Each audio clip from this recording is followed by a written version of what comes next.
Billy Liar, Chapter 6.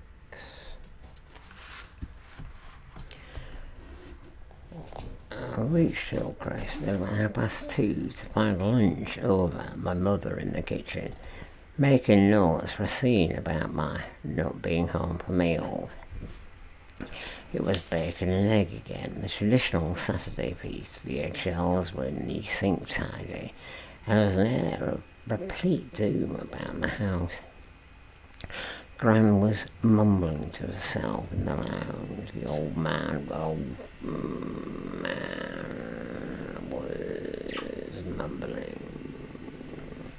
mumbling and mumbling and mumbling. Mumbling. I'll try to skip this in a minute. Mumbling.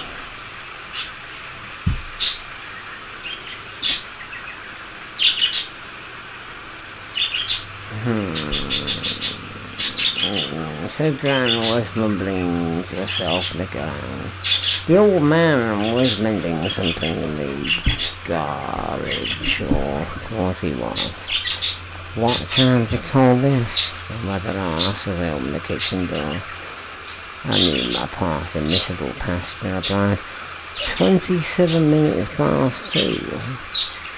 Though you may have another phrase.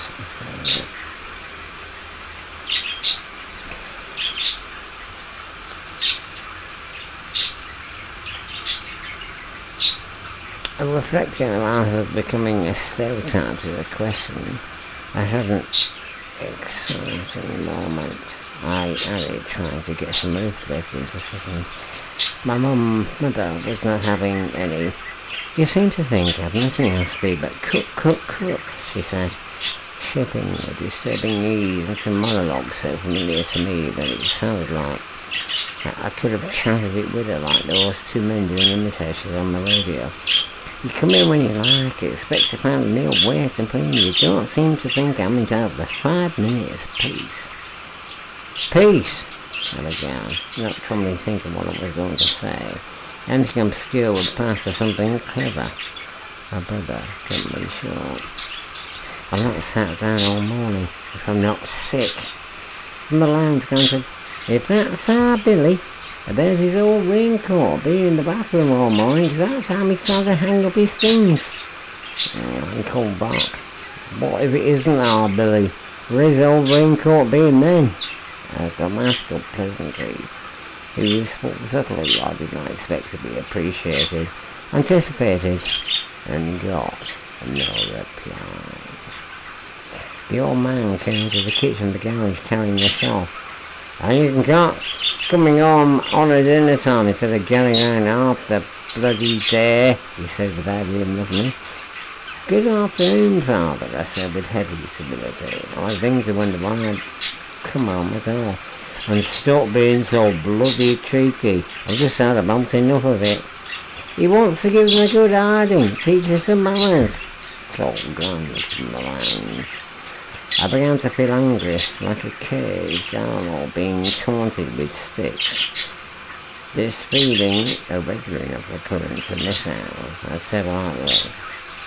One cause open to me was to revert to what I felt would be my former self, my real self, or something, an abusive shadow of the old man. Another, less dangerous lead, was induced to the mood of Polish detachment. What are manners? I began, examining my fingernails, but I understood the estimated strength of the old man's frustration, or what it was. Talk bloody sense, family roared. By Christ, if this is what they learned in the technical school, I'm bloody ignorant. Ah, a confession, I murmured, but without any idea that he should hear me. The old man gave me a steady, threatening look. Aloud I said, I'm going upstairs. And keep out of them bedrooms, Gran called from the lounge. Those bedrooms had nothing to do with her. She was only a permanent guest. A bit round in a sudden gust of fury. Stick your bedrooms up your... I began and checked myself on the absolute verge of disaster. so abruptly that I physically teetered on my toes. "You what?" said the old man, dropped his shelf on the floor and came off running across the kitchen face to face with me. "What did you say? What was that? What did you say?" He grabbed my collar and put his fist close to my face. "These melodramatics don't melodram me with your fancy talk." I was seized not with fear or anger, but with sheer helplessness at the thought that these were beautiful Josiah Allroyd lines I could not point them out to anybody or even scoff. I merely said, "Talk bloody properly. You were talking different a minute ago, weren't you? What did you say to your grandma? What did you say?" "Oh, don't point around. That shirt's clean on," the mother said anxiously. "I'll clean shirt him round with his bloody ear hole. All these bloody fountain pens and his bloody suede shoes. Well, he doesn't go out tonight. I know where he gets it from. He stops in tonight and tomorrow night in the hall." I stood by the sink and looked wearily, seeking some facial expressions that was not outside the histrionic experiences of the family. I searched for something to say that would not sound clever or impertinent. From the lounge I heard Gran muttering, "Cheeky young devil," but the verse sounded thick and strange. "Look, don't look me with you. Look this and you look that and you get all them bloody papers and books and rubbish thrown out and all. So what I talk about first and you with them." The only way in which to do this conversation was to counterfeit the old man's blunt and blunted way of talking. I set my lips in the same loose, flabby shape and said in a rough voice, "What's up? They're not hurting you, are they?" "No, they're not bloody hurting you either," the old man said, taking up his mind in by the role of family wit. He went back across the kitchen and picked up the shelf where he dropped it. I stood there straightening up my tie, not speaking. Mother looked at me. "You've done it now, look." The old man turned back. "Anyway, I'll finish with him. You know all his suitcases. Once I go to London, you can bloody well go." "Oh, but he's not," my mother said sharply. She had been dithering for some time, wondering which side she was on, and now she came down on mine, or what she thought was mine. "I'll finish with him. He can go." "Oh, but he's not. He's going out." The idea was building up attractively in the old man's mind. "He's going."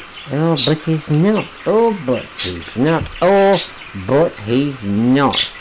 No, I can't settle this. This time the old man knew me. It's ever since he left school confirmed that this and that and t'other. If he isn't his boiled eggs, it's something else. You've got to get special bloody wheat flakes for him. Cause he's seen them on television. Well, I've had enough. He can go. "Oh, but he's not. Now you listen to me, Geoffrey. He's not old enough to go to London or anywhere else. You said yourself he doesn't think he gets ideas." And he said, "Well, he's going. We can get that idea," he said. "Oh, but he's not. Well, I'm here." The old man's anger died down as quickly as it flared up. "He wants to get into bloody army. That's what he wants to do." "Yes, you want to get into bloody army as well," Mother said. This exchange of epigram seemed to mark the end of the conversation. I turned to go.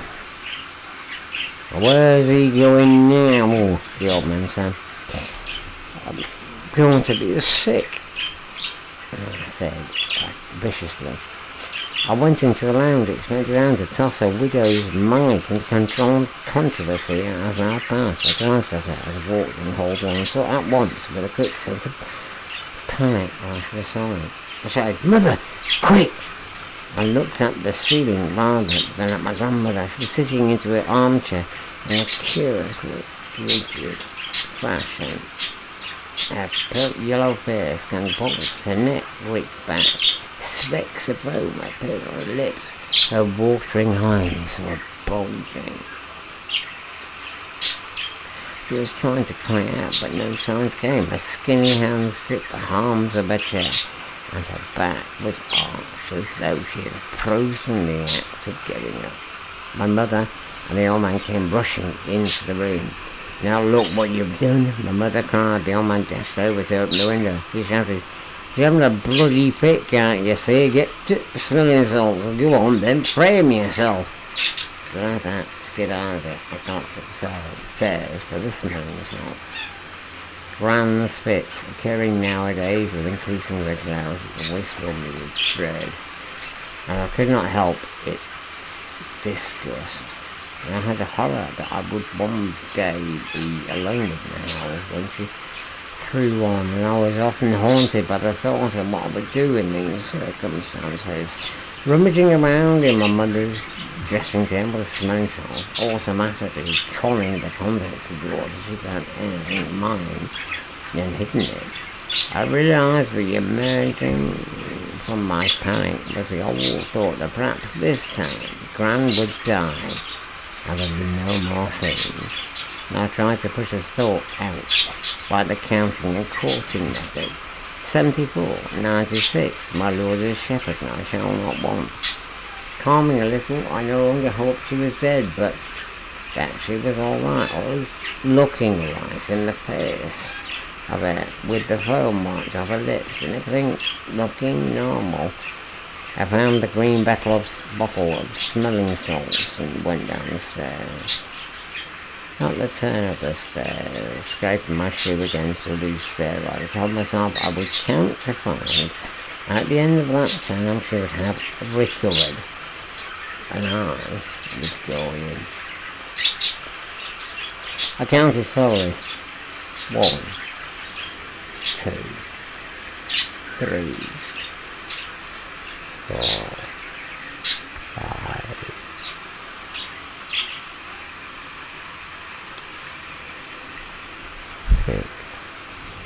The hole opened and suddenly I was peering under it. "Come on, what you do with them? What you bloody doing?" I jumped the remaining stairs and had a muddle. "Still feel sick?" I muttered. He shut the door in my face. I walked slowly back upstairs trying to make myself feel sick, but with no success. I went into my room and lay shivering on the bed. I strained my ears to listen for the voices downstairs, and I found myself I could hear the faint voice of Brown, and that meant that she was alright. To get the incident out of my head, I tried a piece of number 1 thinking, concentrating my own death and the grief of the family.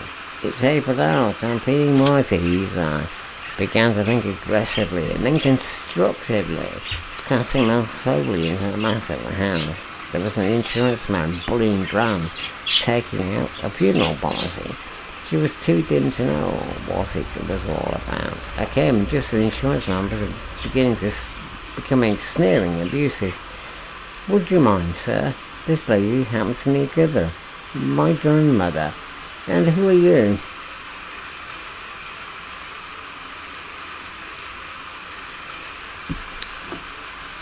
Let us say I have some experience in these matters.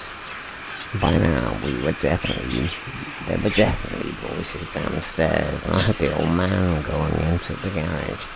"You won't be going into the garage if you think we're not alright." I breathed in deeply. I began to sing quietly to myself. I rolled myself off the bed and stood around indecisively for a moment, then kneeled down and dragged out the gilt chest out. Checking the stamp edging, only perfunctory and not worrying as much, but they'd been in. Or not. It was time for me to decision.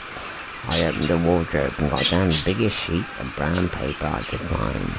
And I spread it out over the bed, and then I fell once again into a mild stupor, putting the recent conversation downstairs in some kind of glassy-eyed perspective, brooding over grandson planks like the old Rainfall in the bathroom. However, with a jolt, the letter was still in there, in it. I bounded into the bathroom, felt for it in my raincoat, common dressing gown pocket. It was still there. I took it out and tried to remember the way I'd folded it. They would have surely mentioned myself. They'd opened it and read it. I smoothed the letter out and fluffed out of the creases. I read it again. Dear Mr. Fisher, many thanks for scripts and gags. I can use some of the gags and pay accordingly. As a staff job, well, I forget to tell you, I don't have staff beside my manager. But several of the boys do work for me. You might be interested in this. Why not call in for a chat next time you're in London? Best of luck and keep writing. I read in this light the old man's threat to kick me out, tentatively expressed. You can actually confirm it did not seem after all much at all.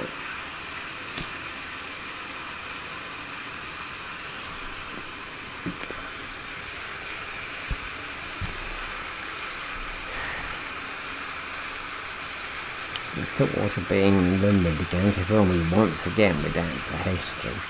I walked back to the bedroom and took the pound notes that I've been holding in my wallet. There were 9 of them. I emptied my loose change out onto the sheet of wrapping paper on the bed. 14 and sixpence. £9, 14 and sixpence. But I could not do the complicated sum of subtracting real fares, rent, meals, and the rest of it.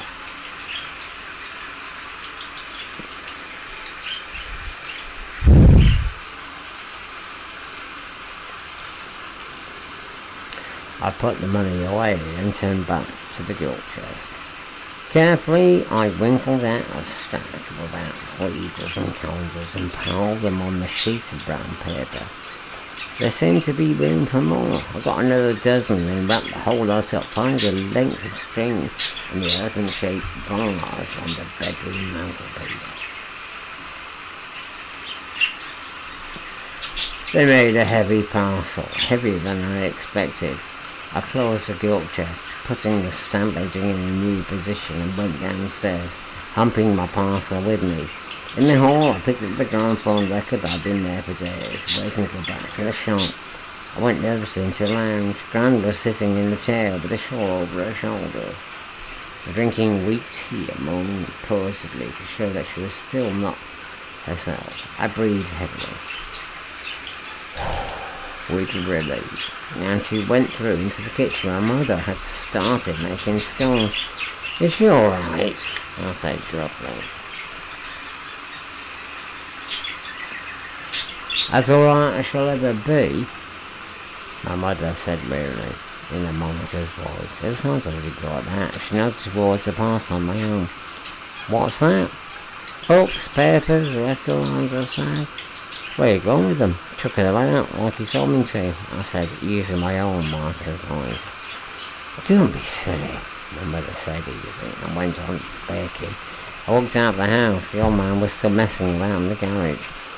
Instead of walking down Cherry Road, I walked uphill into the Valley Gardens, along Valley Gardens, into Moorside Gardens, along Moorside Gardens, past the builders' huts, and over the rubbish tip, but led steeply down to Stratham Moor.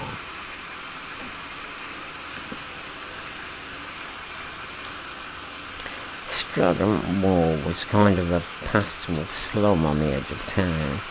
It was fringed on Moorside by the dye works, Stratham Town football ground, and some public lavatories. The centre of the mall was paved with the cinders, where generations have tipped the slag and ashes to an annual fairs were held. There was a circumference of sparse yellow grass where the old men walked in summer, and I took the path they had worn toward a pocket of orange thorns, mostly condemned. They huddled miserably together in the corner of the moor. Behind the cottage, Stratham Moor rose steeply again out of an ash pit to meet a the scraggy allotments, and beyond them, the real moors of Horndale. Such were as were illustrated in the council yearbook. I intended to drop my parcel of clothing down a pothole. I enjoyed walking here. Given a quiet day, I could always talk to myself and it was easy to picture the cliff-like, craggy boundaries of the moor, the borders, the umbrellas. The sun was still out in a watery sort of way, and there was a hard metal grey shine on the afternoon.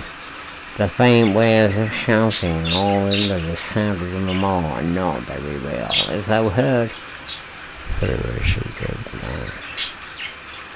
In umbrella here, we were settling down to a shady piece. The reaction in Duxbury weakened, it was true, by his quivering record, but still a power to be reckoned with. I got hold of some letters written to Arthur, outlining our plans for taking up the stay. Liz, potentially the country's first Home Secretary, was abolishing the prisons. I'd reached the broken down cottages when Mr. President, I said out loud, negotiating the ash pit and wondering whether to drop the parcel because in it to be found soggy and disintegrating like a baby's body in a shoebox. Democracy is a stranger to umbrellas, and yet this is a country of Democrats. You know what this is? I held up the kind of record I brought out with me. This is a ballot paper. Mr. President, I will not rest until we have democracy by vote in this ancient land of ours. I scrambled up the ash pit until I reached the top of the moor, and was standing on the verge of the grass surrounding the allotment.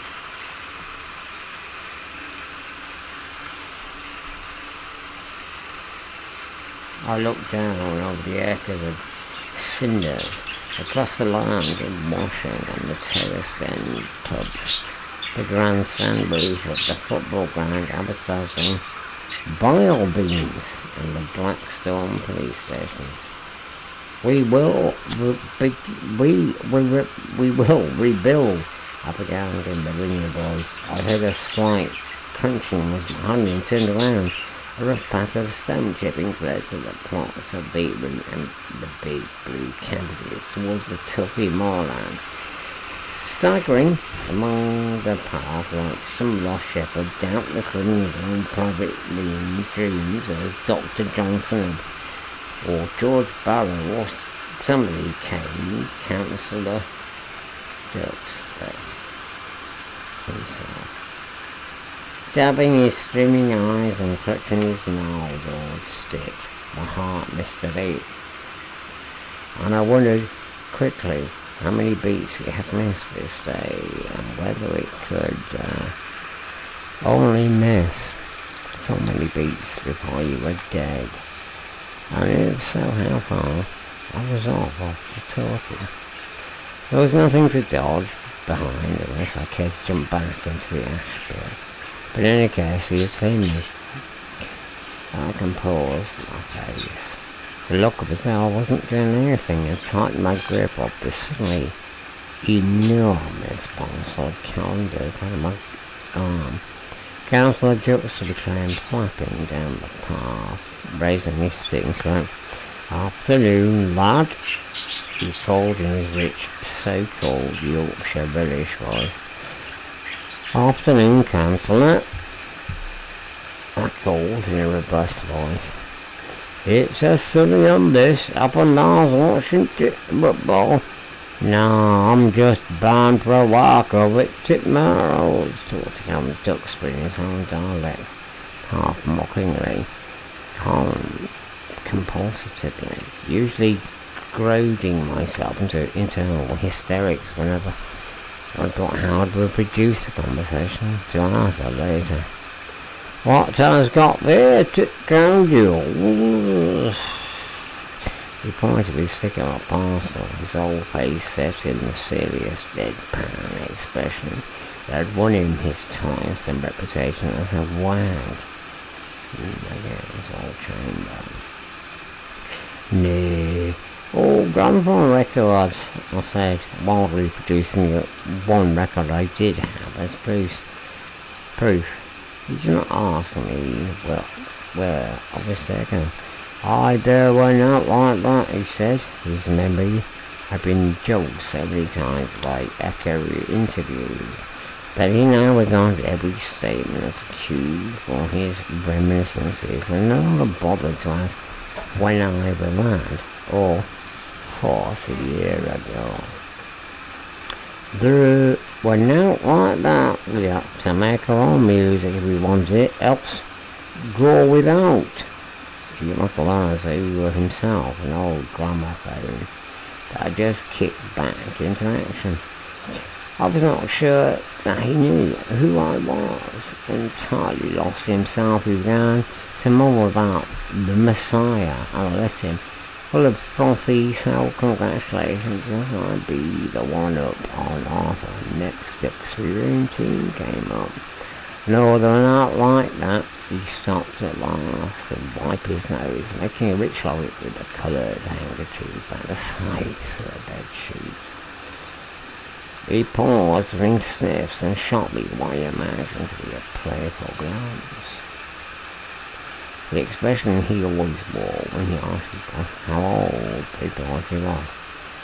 "Just think I could climb down yon bit." "No, that bit, darn it, councillor," I said, giving him entirely the wrong answer. He gave me a sour look and said, I was up to manage it, whether or no, and bound down to police station." My heart missed a beat, or rather ceased operating altogether for a second. "What's Tom bound down to there for there then?" I told myself optimistically that if it were about me, he'd be going to the town hall, never mind the local police station. Besides, he didn't know who I was. Councillor Duxbury chuckled. "We're pointed bugging down." I gulped with relief, and although my heart was still out of it. "That's not his stuff," I said, cracking some incredulity into my voice. "I rather we yon cottages smell they're doing, and they won't get council office for 3 or 6 weeks neither." I shook my head in sympathy or something. It was going into another of his reveries. I transferred my parcel from one arm to the other. "It's all change," said the councillor. "All change. Nowadays, old buildings are going to, old streets are going to trams, they've gone." "Aye," I said, sounding. "It's not the same with buses, is it? One good shove, and I thought he would be down on Bombay where he wanted to be. It were all horse-drawn trams afore that we had to walk. It's all changed. All means to go into all that. That's going," he said. I soon realised that he knew perfectly well he's not talking dialects all the time and all, so that it was ridiculous to imagine he did not know I worked for him. To prevent him saying whatever he might have been going to say next, I began to talk, looking desperately down over Stratton Moor. "Well, progress is all very well," I said, "but it's pity we don't have a Yorkshire edition of progress." I was trying to modify the dialect so I could drop it out completely within the minute. Already down at the police station. "I don't mind dark satanic mills, but by gum, when it comes to dark satanic shops, dark satanic housing estates, and dark satanic police stations." I broke off, realising I'd never worked out the end of this sentence. I looked at Councillor Duxbury for a feed line, but he was away, staring glassily over the moor. That's different, I concluded lamely. You do not seem inclined to speak, and yet, I went on, grabbing half-membered tops of Mademoiselle's conversation, and you've got to remember, this isn't a religion. It's a county. We are at... tailed up again. Councillor Duxbury had fixed expression that old men when they're lost in their thoughts.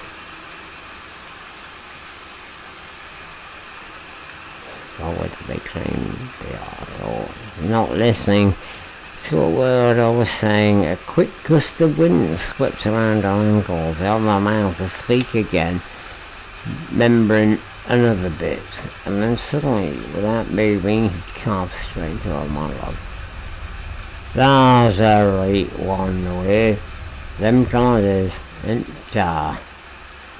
I blanched rocks onto the hills and nearly fell over the aircraft's edge and the ash below. I looked into his face to see if there was any suspicion of the boys will be boys to fall through, maintained his deadpan look, as though we were telling grind jokes at the Masonic dinner. By those kept me there, councillor, was all I could think of. Aye, and those kept me and all. I will reach taken back when Shadrach when we want to telephone. I'd have thought thee would have been more sense. He spoke easily and not sternly, like a Yorkshire butler pulling in plot lines in dialect comedy. I fancied was peering with keen suspicion at the past of calendars. I wondered if it were true, and there were wise old men, and he was one of them. I didn't know what to make of it, even if he knew I worked for him. I was surprised that he could distinguish me from Stamp and Arthur. I had reckless impulse to tell him that I was Arthur, and he was getting the two of us confused. I said nothing. So, that's going to London this time, he said, with a mild interest, as though the subject of the cause had been settled in time to his satisfaction. Hopefully, I said. I am just about freight we shot Rolton. Only too late that freight was a word Arthur and I had made up. What does tell me? It's neither muckering nor mercury, I said, using another inventive phrase in some complete panic. Aye, the old man poked around a bit with his stick and said again, aye, I no intention of what he was thinking. That was it all. I tried to keep talking, but I could not think of a single word of any description. Oh, that's got me in a very difficult position, he said weightily at last. I was charming, councillor. He stood at me keenly, and I realised for the first time with a sinking heart that he was not as deaf as he looked. It is time taking the right up to me, young man. I felt myself flushing and found my whole personality shifting familiar position of sheepishness and guilt. No, of course not. Well, just talk as my mother and father brought me up to talk then. I've had no education. I had to educate myself, but that's no reason for thee to copy the way I talk. He spoke sharply but kindly in a voice of authority, with some kind of infinite wisdom behind it, and at that moment I felt genuinely ashamed. Now, Sither, I'll not go to ins and outs of it, but it's been out all that down it obvious.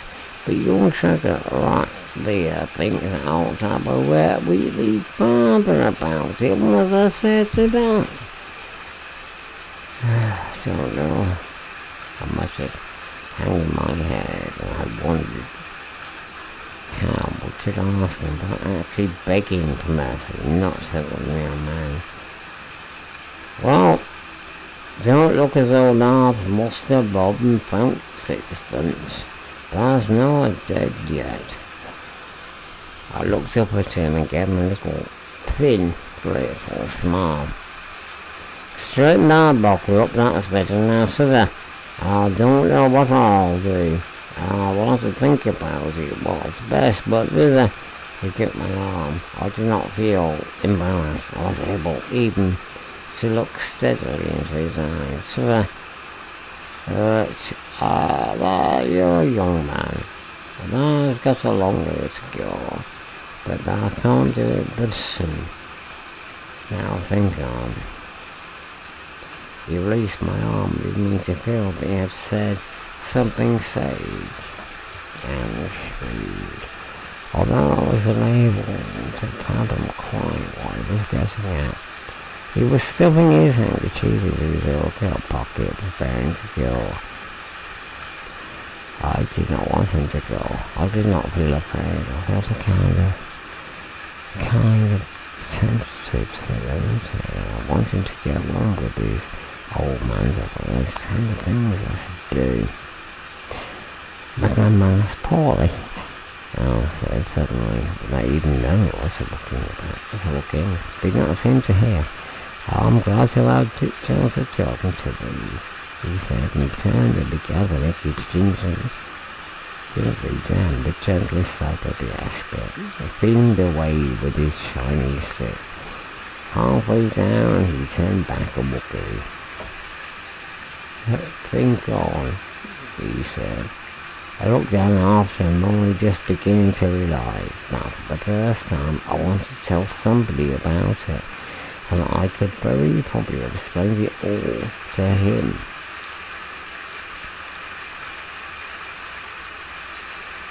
I had to resist an impulse to call him back after him. I stood there until he was safe on the grass fence around a stretch of cinders. I had a feeling that one I wanted to keep. It was a feeling of peace and melancholy. I was not at all afraid. I walked happily along the rough stone path of the allotments to the quiet moorland beyond, and even while I was burning the candles, the feeling was still with me.